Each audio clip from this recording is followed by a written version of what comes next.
Folks, we're gonna put some holes in the side of this rig, and you're gonna see how to do it.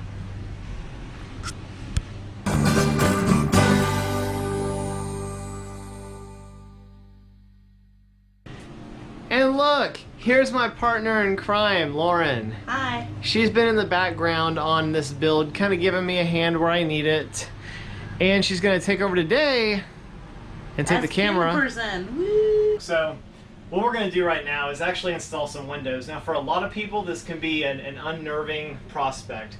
So, basically, what we have here is a window purchased off Amazon.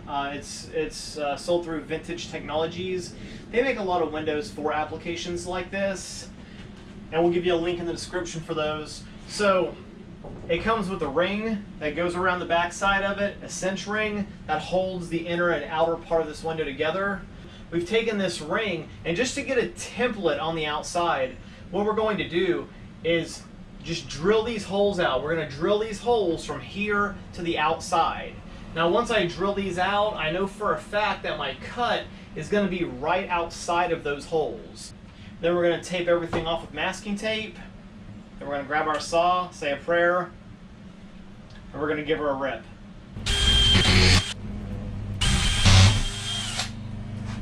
All right, let's go check it out. All right, guys, so the time is now. We got our holes drilled, we got it lined out. I actually used this seam right here, and I measured off of it to verify that it was straight and true. I'm nervous, man.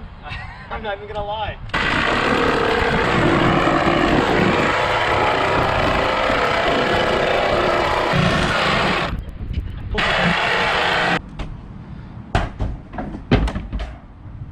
And basically we cut short because if we look inside through the insulation, we can see right there, I can see that I'm very, very, very close to that stud, which is fine.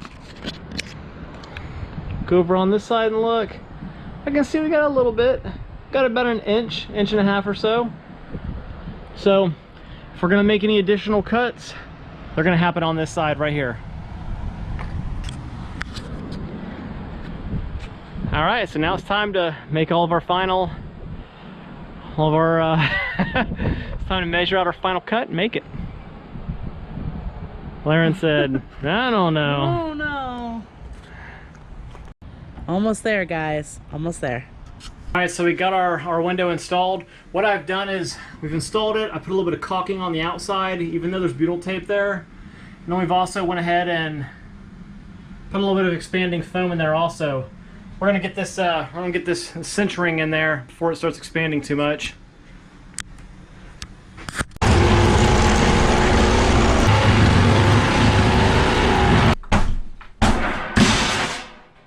Here's wanted. All right, so we got the window installed, and this is the next day. I went ahead and just repainted a little bit around the trim where the jigsaw, you know, scratched it up a little bit. A couple takeaways from this.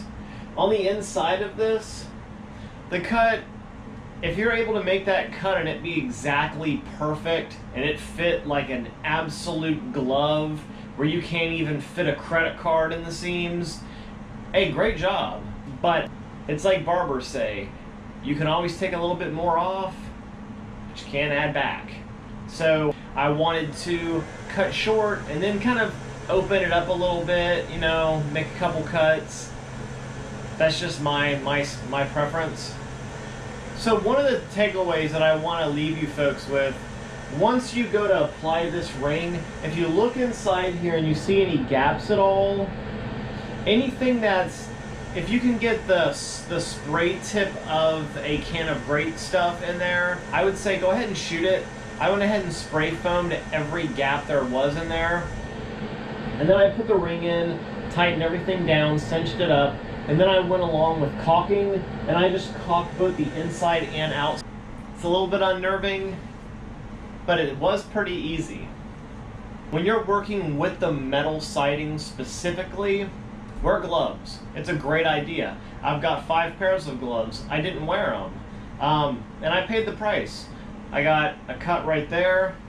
I got a cut right there. I got a cut right there. A cut right there. That's that stuff is sharp. It's like a razor blade, and it will cut you. And honestly, when I cut my finger, I didn't even know that I had cut it.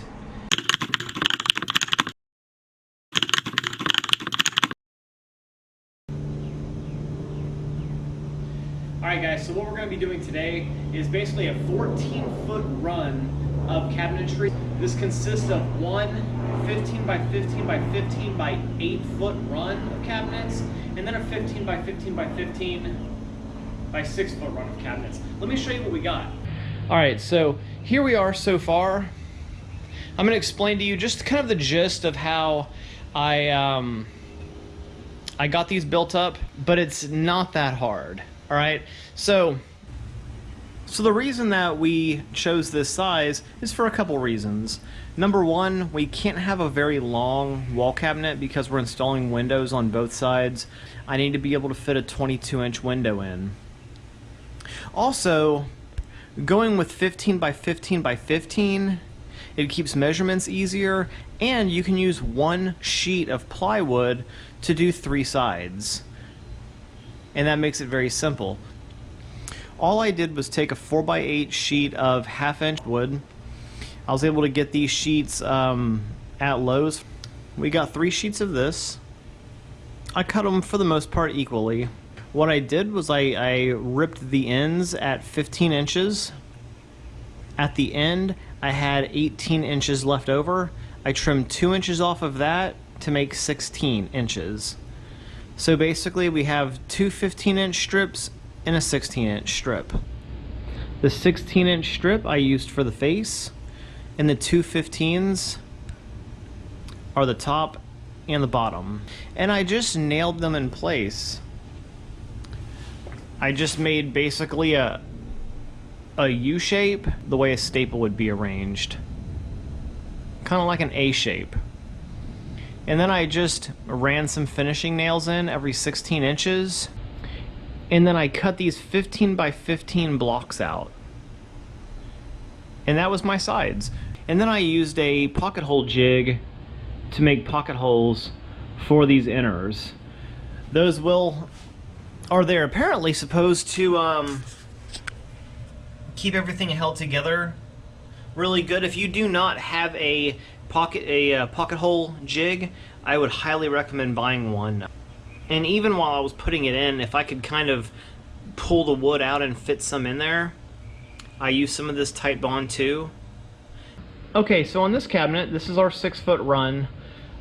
We've got our 3 pieces nailed together, our staple shape that we were talking about, and then I cut a 15-inch piece just like this, and I attached it with 1.5-inch deck screws on the outside. That's 2 screws on each side on this side, and then on that side also. Since this is 6 feet, what I've done is drew a line halfway, so we're right at 36 inches.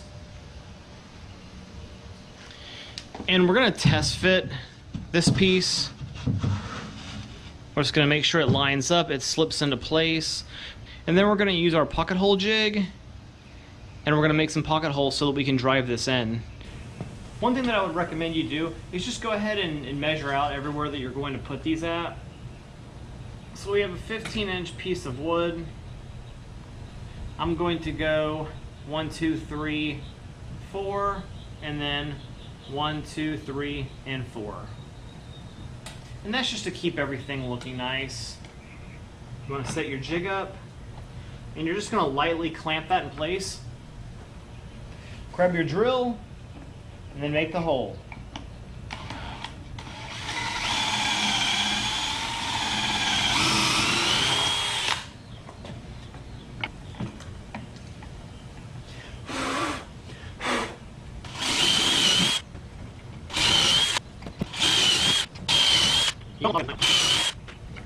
We're all done.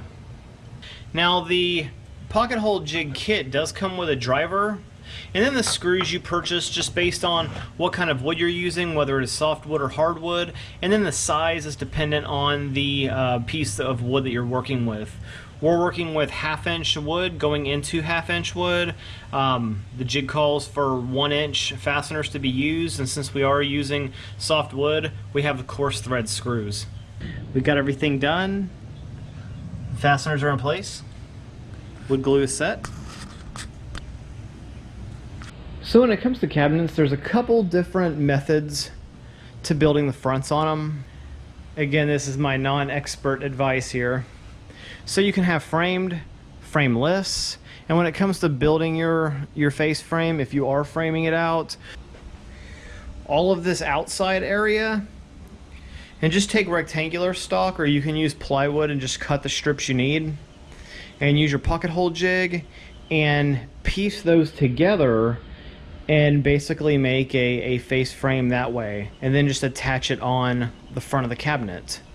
Another way would be to kind of put a piece of plywood over the front of it, and then we're simply gonna cut out the holes for the cabinets. Now when you do this, the one reason that a lot of people do not like to do the fronts this way is because you're left with a lot of waste. All of these holes that I'm cutting out, I can't use them as cabinets because the cabinets have to be a little bit larger. They have to have some overhang. One thing that I can do with them is I'm going to take 2 of those cutouts and I'm going to make them the cabinet doors for this cabinet. And when I cut these holes out, I'm going to cut them just a little bit short. I'm going to cut them 1/2-inch short on each side so that 2 of these can work as cabinet fronts on that side. Yep, you pretty much just keep making sawdust.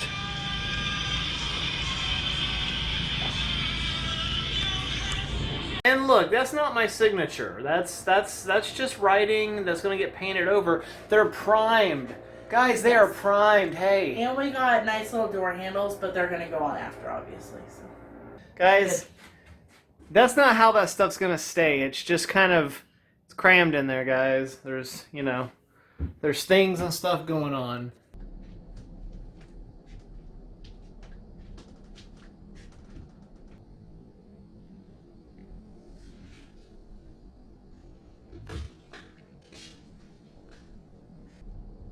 And here we go, folks, the finished product.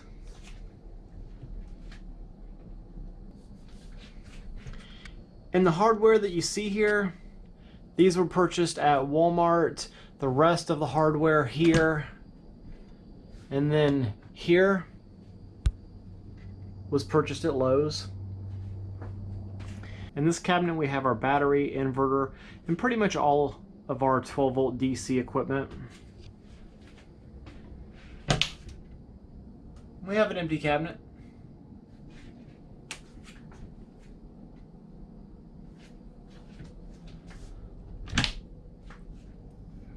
And we've got a cabinet with some plates, bowls, cups. And we've got some food items up here, spices, coffee, tea, kind of health and wellness stuff. And then we have some canned food in this cabinet. The truth is, I'm not a cabinet builder. We had actually ordered cabinets and we budgeted to buy pre-built cabinets, but with COVID we were having supply issues, and unfortunately we were months out on actually getting any cabinets. So luckily it put us in a position to build our own. We did it for about 1/3 of the cost. We're satisfied with it. They hold up great. They're holding a lot of weight in them and they do it very well. And that's pretty much going to do it for this week. Episode 5 of Cargo Trailer Conversion. What's in store for next week? So next week's going to give us episode 6. And in that we're going to look at doing some staining. We're going to look at doing some flooring. We're going to look at doing a little bit of caulking on the exterior with some of the torrential downpours that we've had here recently. Stay tuned. And as always, at the end of every one of these videos, I want to thank all of you for sticking with us, watching from beginning to the end. If you're not subscribed, majority of the people that see this content are not subscribed. Go ahead and click that bell. Ring it, click it, whatever. It lets us know that you're watching it and you like the material. And if we know you like it, we're going to keep doing it. And if you don't, drop us a comment. Let us know. Give us some constructive feedback. I appreciate you all. Thank you again. Have a good one. We'll see you next week. Bye.